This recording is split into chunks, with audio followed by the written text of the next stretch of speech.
गांव बापस्ती की पहाड़ी पर एक मंदिर था जो कई वजहों से प्रसिद्ध था। बापस्ती के परिवारों में आपसी सौहार्द बना हुआ था। इसकी वजह उस मंदिर को ही बताया जाता है। अरे ओ विमला, ये इस मंदिर की कहानी क्या है रे? अरे ये मंदिर इस गांव के लिए बहुत ही शुभ है। अरे शुभ तो है, तो फिर भी लोग इस मंदिर से दूर क्यों रहते हैं? ये इतना वीरान क्यों रहता है? अरे बड़े बुजुर्ग कहते हैं कि मंदिर में आत्माओं का राज है जो लोगों की मदद करते हैं, लेकिन मंदिर से सभी को दूर भी रखते हैं। अरे ये कैसी आत्माएं हैं जो लोगों की मदद भी करते हैं और लोगों को मंदिर से दूर भी रखते हैं? अरे यही चलता आया है यहाँ पर, इसीलिए कोई कुछ बोलता नहीं, क्योंकि जिसके घर में कोई भी परेशानी होती है तो बताते हैं कि इस मंदिर से उन्हें मदद मिलती है। अरे वाह, ये तो अच्छी बात है। तभी इस गांव में इतनी खुशहाली दिखती है। तभी बाहर किसी की चीखने चिल्लाने की आवाज आती है। दोनों बाहर निकलती हैं तो देखती हैं कि गांव के एक बुजुर्ग रो रहे हैं, क्योंकि शहर से उन्हें कोई बुरी खबर मिली है। अरे क्या हुआ चचा, रो क्यों रहे हो? हाँ चाचा, बताओ ना, हुआ क्या? अरे क्या बताऊं बेटे, मेरा बेटा शहर गया हुआ था कमाने, लेकिन आज खबर मिली है कि उसका एक्सीडेंट हो गया। वो अस्पताल में भर्ती है। अरे तो इसमें परेशान होने की क्या बात है चाचा, जाओ शहर और बेटे का इलाज करवाओ।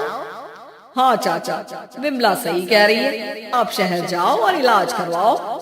अरे कैसे इलाज करवाओ, अभी पैसे नहीं है और शहर के अस्पतालों में इलाज का खर्चा लाखों में आता है।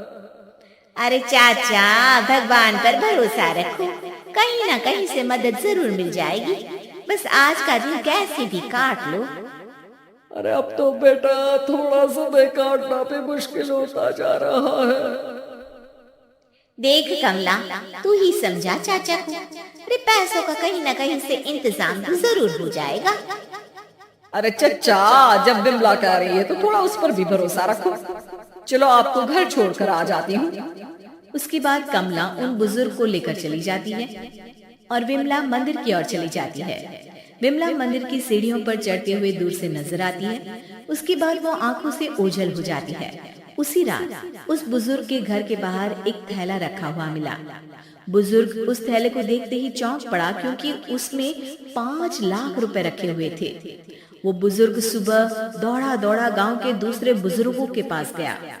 और मंगल भाई सुनो, मेरे घर के बाहर ये पैसों से भरा बैग रखा हुआ मिला है। अरे किसका है ये भाई? अरे भैया, मुझे क्या पता। तभी उधर से कमला और विमला निकलती हैं। अरे बेटा सुन तो, देख ये क्या रखा हुआ था मेरे घर के सामने। कमला और विमला हैरानी से देखती हैं। अरे वाह, देख विमला, तूने कहा था ना कि कोई ना कोई मदद जरूर करेगा।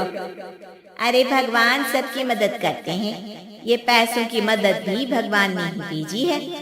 और क्या, अब चचा सोच क्या रहे हो? शहर जाओ और बेटे का इलाज करवाओ। ठीक है बेटियों, जो तुम कहो। चलो निकलता हूँ शहर बेटे का इलाज करवाने के लिए। अरे विमला, एक बात तो बता, ये इन्हें मिले तो कैसे मिले पैसे? अरे मैं ना कहती थी कि ये मंदिर सबकी मुसीबतों में मदद भेजता है। अरे वाकई बड़ी पुण्य आत्मा है मंदिर में। सो तो है, लेकिन उनके बारे में लोगों को कम ही पता है। अच्छा, और तुम्हें क्या पता है? जितना पता था वो तो बता दिया।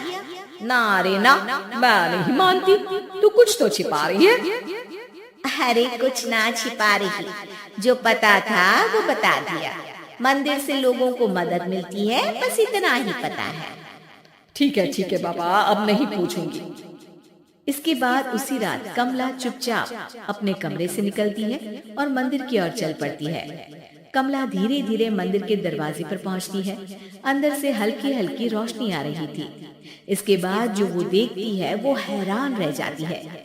कमला इसके बाद तेजी से वापस लौट आती है। दूसरे दिन सुबह सुबह। अरे विमला, तू तो छिपी रुस्तम निकली है? ऐसा क्या छिपा लिया मैंने? अरे तुम्हें तो भनक ही नहीं लगने दी और चाचा की मदद भी कर दी। हैं?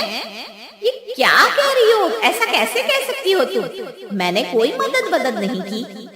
अरे सब पता है मुझे, कल रात मैं गई थी मंदिर। तो क्या देखा? अरे तुम्हारा पति और कुछ लोग वहां दिखे, बोरियों में नोट भरे हुए थे और सभी नोट गिनने में लगे हुए थे। तो तुम्हें क्या लगा? वो क्या कर रहे थे?